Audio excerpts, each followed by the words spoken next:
Well, you know, you have three vets up here. I know we got the Army, Navy, and the Marines, and I think a little before you all, but here for the vets, all right?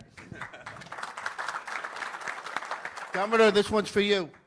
You've made monumental investments into Florida law enforcement.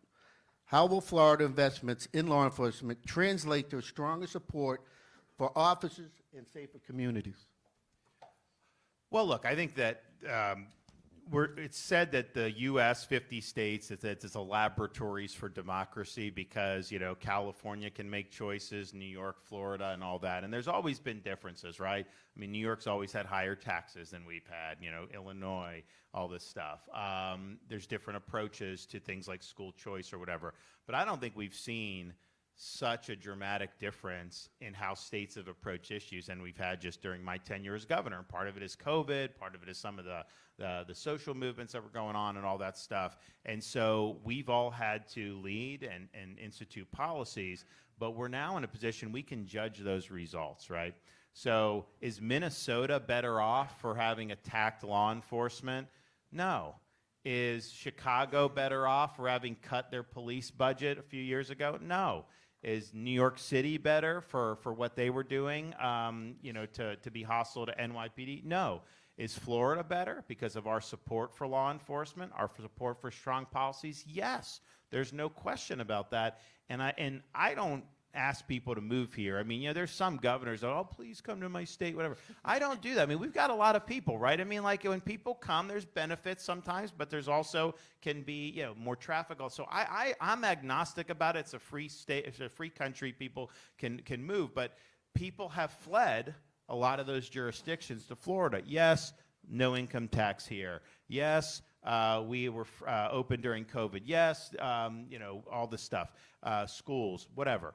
But the number one reason people give when you talk to realtors about why'd you buy a house in Florida and leave these places, public safety. They didn't feel safe in those other communities.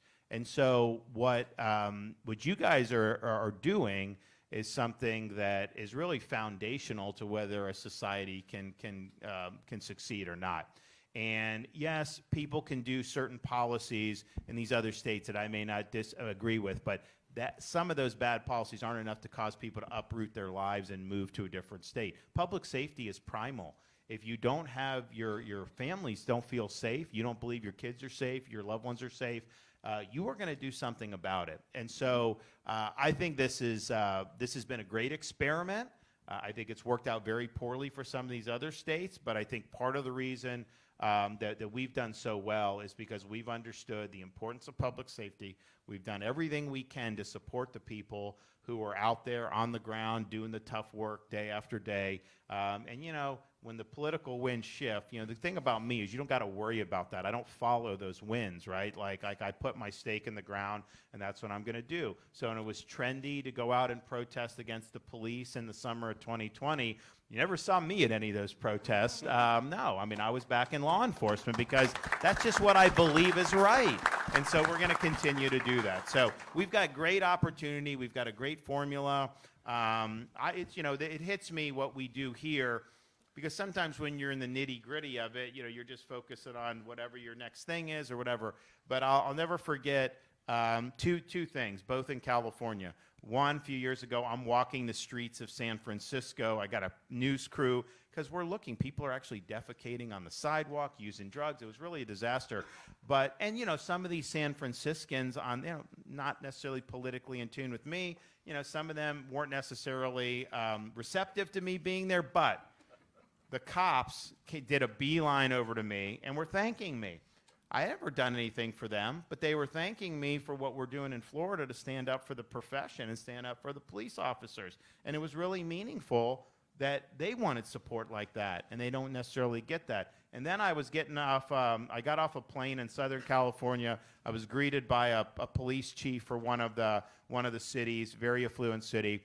And I'm like, how you doing, man? He's like, I'm doing great, Governor, but all my police officers want to move to Florida now. And that wasn't maybe true 10 years ago. So I think what we do here is important, you know, for the people in this room, but it has set an example around the country. And, you know, you do have people say, hey, why don't you do what Florida's doing? How come they're supporting us? Why aren't you doing that? And that's what we've got to really keep going, because the facts are clear, the results are in, and Florida has shown the way.